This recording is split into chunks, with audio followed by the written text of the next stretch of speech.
হযরত বেলাল বলে, ভাই আমি তো আপনার বাড়ির গোলাম, আমার কাজই তো হলো আপনার কাজ করা, কিন্তু সারা রাত আমি এত অসুস্থ ছিলাম, আমার শরীরে প্রচন্ড জ্বর, আপনি আমার উপর একটু রহম করেন, দয়া করেন, আমি আপনার কাজটা সম্পন্ন করতে পারি নাই, আমাকে ক্ষমা করেন, আমি সুস্থ হলে আপনার কাজগুলো করে দিচ্ছি। হযরতে বেলালকে বলে, বেটা এত বড় সাহস, তুই আবার আমার মুখের উপরে কথা বলস, ক্ষমা চাস। এই কথা বলে বেলালকে এমন মারা মারলো, মারতে মারতে হযরত বেলাল বলেন, আমার চেহারাটা একেবারে রক্তাক্ত করে ফেলেছি।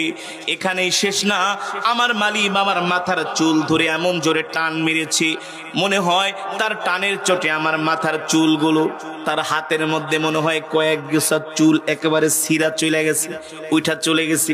এবার বোঝেন কেমন জোরে তাকে চুল ধরে টান দিয়েছে।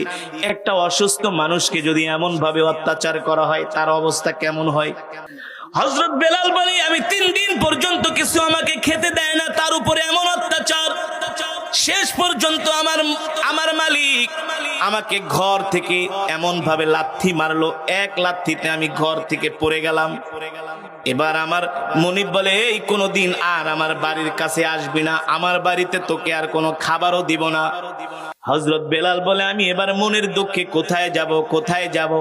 হযরত বেলাল বলে, আমি একটা রাস্তার মোড়ে যেয়ে বসে আছি, আমি একটা রাস্তার মোড়ে যেয়ে বসে আছি, আকাশের দিকে তাকাই, আর আমি আকাশের মালিককে বলে, মালিক আপনি আমাকে গরিব বানানোর কারণে আজকে আমাকে এমন অত্যাচার করলো, এমন নির্যাতন করলো, জুলুম করলো, আমাকে খেতে দেয় নাই, আমার উপরে কত নির্যাতন, আজকে আমি গোলাম হওয়ার কারণে আমার সাথে এমন আচরণ করলো। এ আকাশের মালিক, জমিনের মালিক, আমি আপনার কাছে বিচার দিলাম। হযরত বেলাল বলে, আমি সকাল থেকে বিকাল পর্যন্ত আমি সেই রাস্তার মোড়ে